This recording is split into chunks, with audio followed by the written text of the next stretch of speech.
Fundamentals of Government.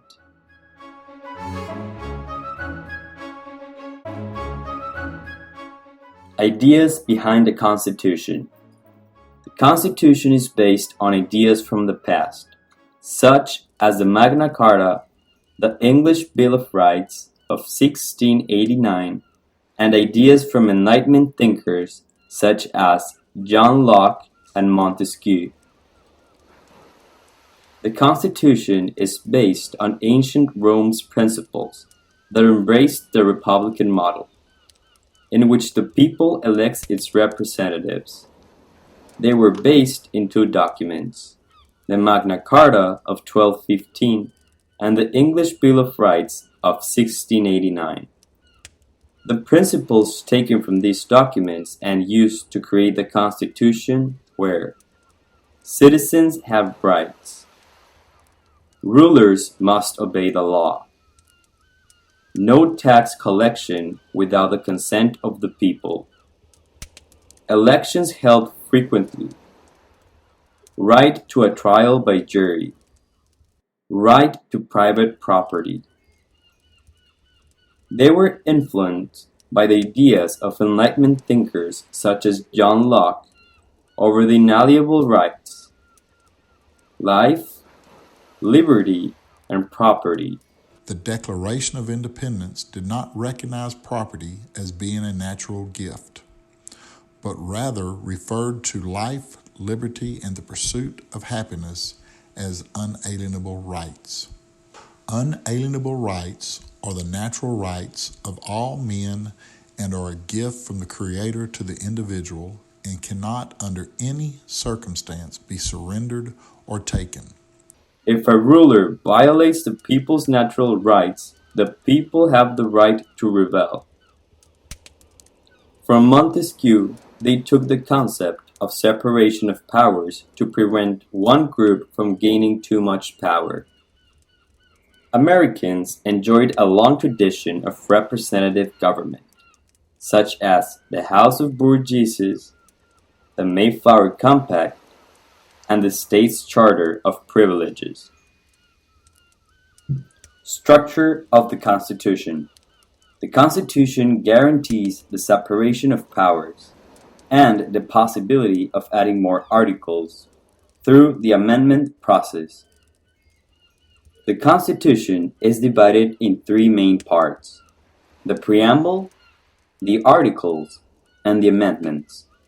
The goals of the preamble are: the authority comes from the people, to form a perfect union, establish justice, domestic tranquility, provide for the common defense and general welfare, and to ensure freedom. There are 7 articles, which altogether establish the framework for the government. Articles 1, 2, and 3 describe the 3 branches of government, with their powers and limitations. Article 4 deals with relations between states. It determines a system for admitting new states. Article 5 explains the process to amend the Constitution. Article 6 states that the Constitution is the supreme law of the land.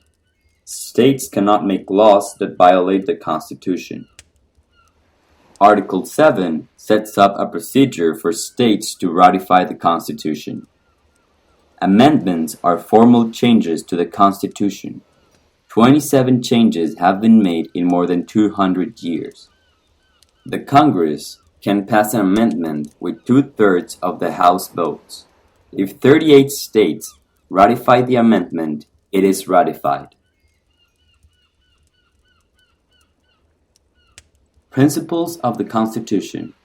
The Constitution rests on 7 fundamental principles: popular sovereignty, limited government, separation of powers, checks and balances, federalism, republicanism, and individual rights. Popular sovereignty. The people are the key source of governmental authority. Limited government. The government's power are solely those granted by the Constitution. All people must obey the law. Separation of powers. The Constitution divides the government into three branches. The legislative branch passes laws, executive branch carries out laws, judicial branch interprets laws. Federalism. The Constitution grants specific powers to the government and to the states. If powers are not explicitly granted to the federal government, they belong to the states. Republicanism. Citizens elect representatives to carry out their will. Individual rights. The Constitution protects individual rights as established by the Bill of Rights in the first 10 amendments. Checks and balances. Safeguards against abuse of power. Each branch of government has the power to control or limit the actions of the other two. The Legislative Branch. Article 1 of the Constitution establishes that Congress dictates the laws of the nation. The legislative branch is responsible for making the laws. Two houses from the Congress, the House of Representatives, and the Senate. The Senate is based on equal representation, with 2 senators per state.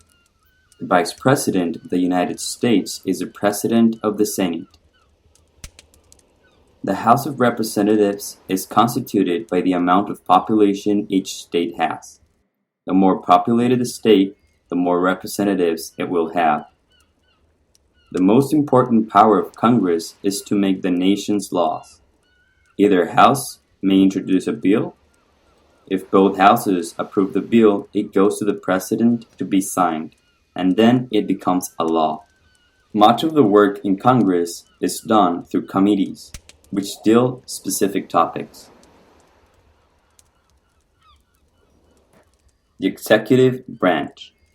Article 2 of the Constitution determines that the function of the executive branch is to carry out laws and manage government affairs.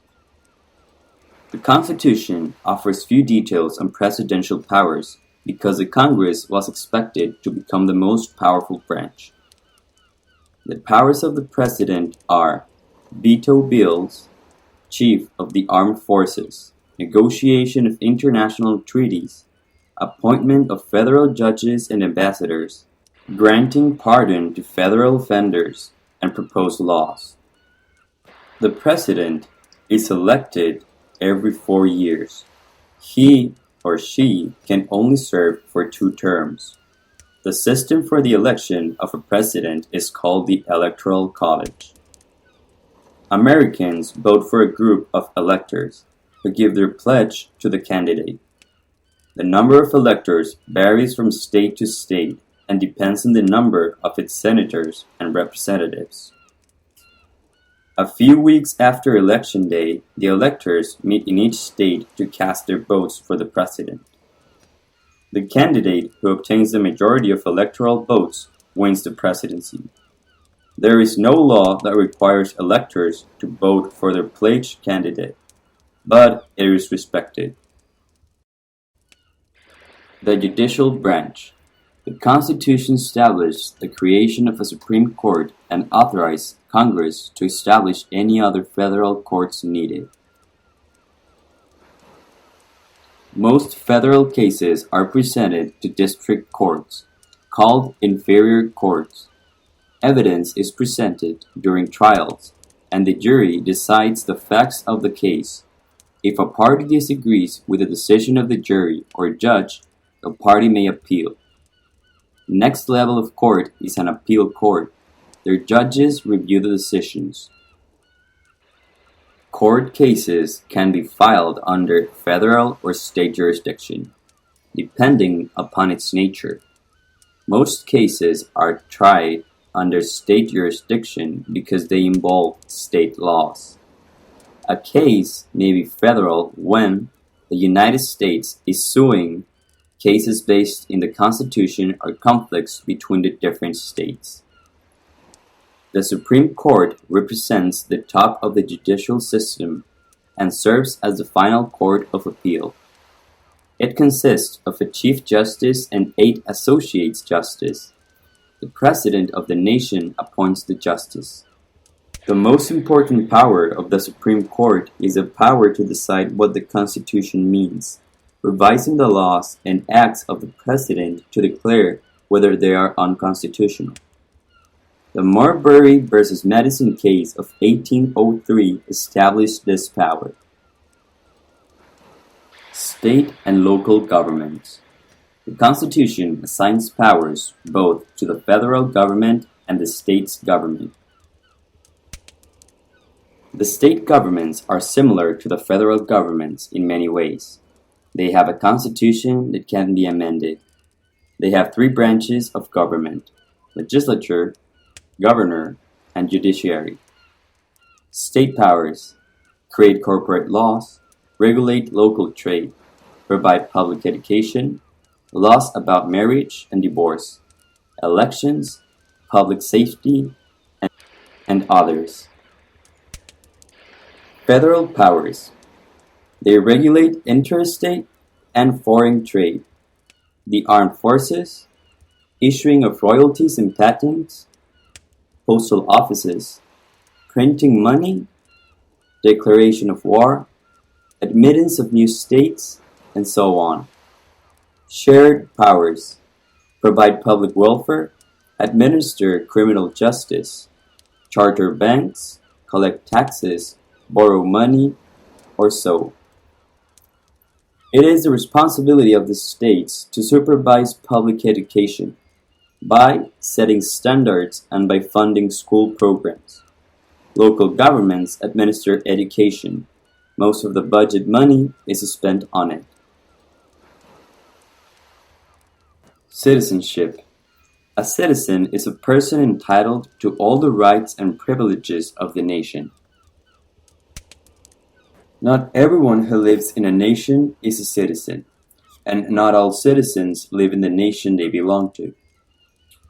To become an American citizen, you must fulfill one of the following 3 requirements: to be born in the United States or have one parent who is American, have been naturalized, have been 18 years or younger when your parents were naturalized.